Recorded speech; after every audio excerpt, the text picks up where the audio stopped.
얼마 전에 그 원전 반대 그룹이라고 밝혔던 블랙 해커라고 하죠. 이 크래커가 한수원의 내부 자료를 유출하고 그리고 만약에 원전 가동을 중단하지 않을 경우에 2차 침투와 그리고 자료 유출을 또 한 번 시도를 하겠다라고 얘기를 했습니다. 원전 가동을 중단하라라고 협박을 했지만 아직 중단 안 했고요. 아직까지는 면밀한 모니터링 결과 특별한 일은 발생을 하고 있지 않습니다.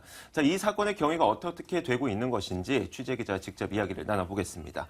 자, 이충우 기자 나와 있습니다. 어서 오세요. 네, 안녕하십니까. 네, 우리가 앞으로 계속해서 이 해커라는 단어를 쓰게 될 텐데 좀 네. 구분을 하죠. 우리가 원래 해커라고 부르는 것은 원래는 화이트 해커였죠. 보안 전문가들. 네, 자, 그런데 우리가 좀 통상적으로 블랙 해커를 일컫다 보니까 네. 원래는 크래커라고 하는 말을 오늘은 좀 계속 해커로 해커로 계속 얘기를 하도록 하겠습니다. 하겠습니다. 오해는 없으시길 바라겠고요.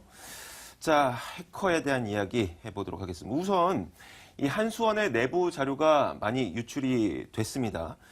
그것이 SNS를 통해서 일반인들에게까지 많이 퍼져 있는 상황이고. 자, 지금 현재 상황 어떻습니까? 네, 한수원이 일단 내일 오전 8시까지 이제 현재 수준의 그 비상태세를 유지한다는 방침입니다. 그 한수원은 이제 그젯밤이죠. 23일 밤부터 본사와 고리 월성, 이제 4개 지역본부, 원전 지역본부에 비상상황반을 꾸리고 24시간 비상체제를 가동했는데요.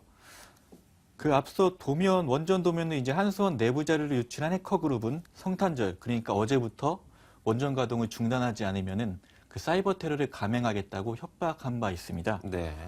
그 해커그룹이 원전 가동 중단을 요구한 첫날이 바로 어제인 만큼 그 추가 공격 가능성이 있다 보고 한수원은 긴장감을 늦추지 않고 있는 모습인데요. 그 각 원전에서 이제 사이버 공격 징후가 감지되게 되면 이제 비상상황 대응 매뉴얼에 따라 조치를 취하게 되는데 아직까지 그 전국 20여 개 원전에서는 이상 징후가 포착이 되지 않고 있는 상황입니다. 불행 중 다행인 것 같다는 생각이 좀 들고요. 자, 그렇게 지금 말씀을 하셨던 것처럼 당장 한숨은 돌리긴 했지만 현재까지는 어떤 자료가 유출이 됐는지 궁금하고 많이 아시는 분들도 계시겠지만요. 네, 얼마나 좀 위험한 자료인지도 궁금한데요.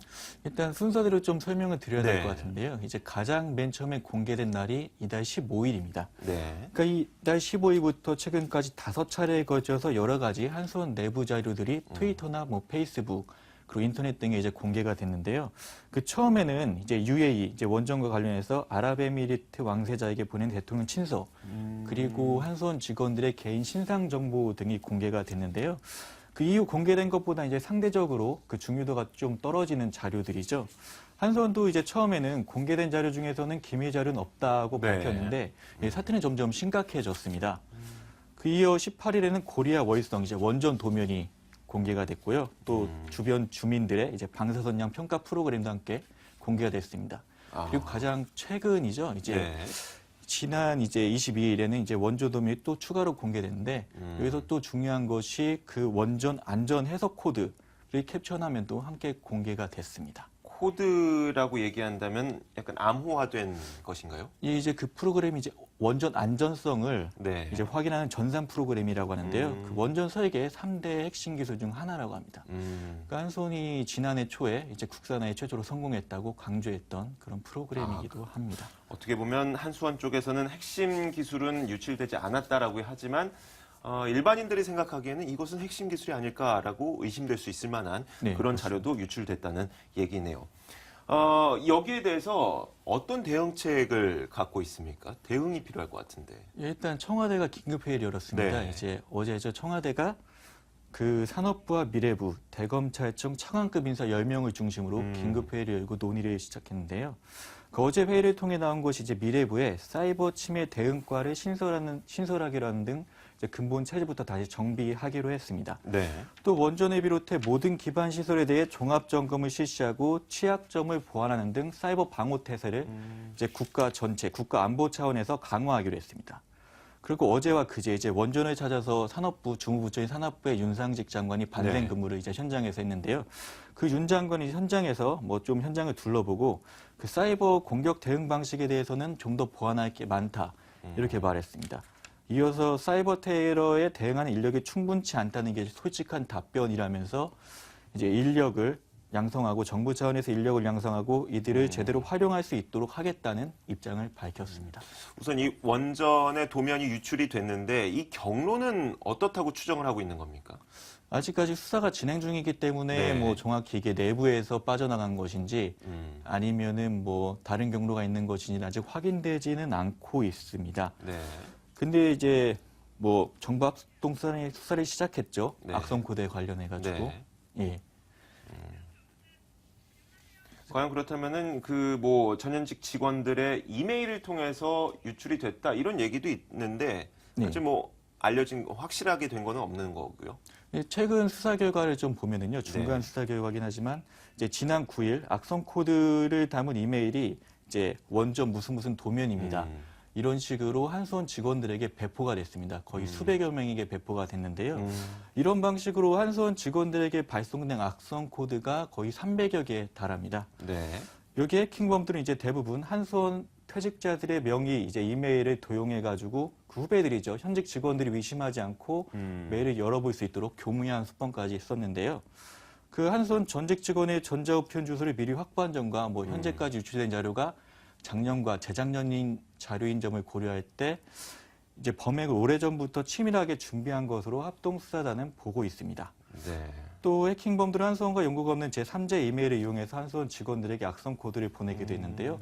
합수단은 이제 일반인들하고 한수원 직원들을 대상으로 이제 참고인 조사를 실시한 뒤 그 한수원의 이제 직원들 메일이 도용되게 된 경위 전반을 수사할 방침입니다. 어느 경로로 유출이 됐는지는 모르지만 적어도 한수원 직원들의 어떤 개인 정보가 거의 대부분 오픈됐다는 것은 확실한 것 같네요. 예, 그렇습니다. 그런데 이 한수원 쪽에서는 이제 좀 입장이 어떤지가 궁금해요. 과연 여기에 대해서 어떻게 한수원이 대응하고 있는 방안도 궁금한데. 한수원이 이제 가장 먼저 취한 조치는 네. 그 인터넷, 그러니까 그 정보들이 이제 그 직원들이 개인 정보가 유출된 것으로 추정되는 그 커뮤니티를 폐쇄한 일입니다.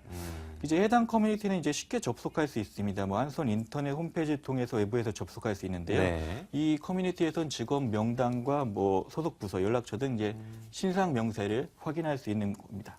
이제 다른 회사와 마찬가지로 주로 퇴직 직원들의 경조사를 알리는 데 활용이 되어 왔었는데요. 네. 다만 한수원 측은 이 커뮤니티에서 직원 자료가 유출된 점은 확인된 것이 아니라며 뭐 여러 가지 가능성을 예방하기 위한 차원에서 폐쇄했다고 밝혔습니다. 또 밝힌 것이 이제 최근 공개된 자료가 지난 9일 사이버 공격으로 유출된 것은 아닌 것으로 보인다고 약간 애매모호하게 답변을 했는데요. 네. 지금까지 공개된 자료는 최근 자료가 없는 것으로 볼 때 이제 이렇게 추정이 된다는 것이 한수원의 입장입니다. 다만 악성 코드가 배포된 후 필요한 조치를 모두 취했는데 어떤 조치를 취했는지 이제 상세한 절차를 밝힐 수 없다. 이유가 이제 사이버 공격자에게 유리한 상황을 만들 수 있기 때문에 이런 입장을 한수원은 들었습니다. 하긴 그렇네요. 뭐 지금 현재 수사 상황을 공식적으로 공개를 하게 된다면 그 해커는 또 그에 대한 공식적인 대응을 할 수 있는 길을 열어주게 되니까 지금 당장 어떻게 대응을 하고 있다 구체적으로 얘기는 할 수 없는 것 같은데 이 악성 코드를 배포하는 데 사용됐던 IP 주소가 중국 쪽에서 굉장히 많이 집중적으로 네. 접속이 됐었다고요. 네, 맞습니다. 네. 이제 해킹범들이 유출 자료가 담긴 글을 인터넷에 올렸을 당시 네. 이제 사용한 사설망은 이미 2년 전부터 도용된 사실이 확인된 상태입니다. 합수단이 이제 앞서서 가상사설망 업체 3곳에서 자료를 받아 분석해 보니까 네. 이 해킹에 활용된 다수의 IP가 중국 선양이라는 곳에서 집중적으로 사용된 사실을 확인했다고 밝혔는데요. 합수단은 중국과의 사법 공조가 이번 수사의 성패를 좌우한다 보고 최대한 신속한 절차를 통해 협조를 요청하고 있는 상황입니다. 사안의 긴급성을 감안해 법무부가 신속한 과정을 거쳐 중국과 협의 중이라고 밝혔는데 다만 중국의 공식적인 회신은 아직까지 없는 상황입니다. 네. 그 중국의 선양은 북한 해커들의 주 활동 무대인 만큼 합수단은 북한과의 연계 가능성을 열어두고 수사를 하고 있는데요. 네. 다만 북한과 연계된 듯한 단서를 남겨 추적의 혼선을 일으키기 위한 차원일 수도 있어가지고 선양을 단지 IP 경유지로 활용했을 가능성도 배제할 수는 없는 상황입니다. 네, 알겠습니다. 지금 아직까지 결론적으로 얘기하면 밝혀진 것 아무것도 없습니다. 그리고 우리가 알고 있는 것 어떤 경로를 통해서 유출됐는지도 모르고요. 하지만 뭐 수사가 진행이 되고 있다고 하니까 좀 믿고 기다려 보도록 하겠습니다. 이충우 기자와 함께 이야기 나눠봤습니다. 오늘 말씀 고맙습니다. 네, 고맙습니다. 자, 이렇게 저희가 현장 플러스를 진행을 하고 있습니다. 저희가 오늘은 조금 더 자세한 얘기를 위해서 좀 특별한 시간을 마련했습니다. 채널 고정해 주세요.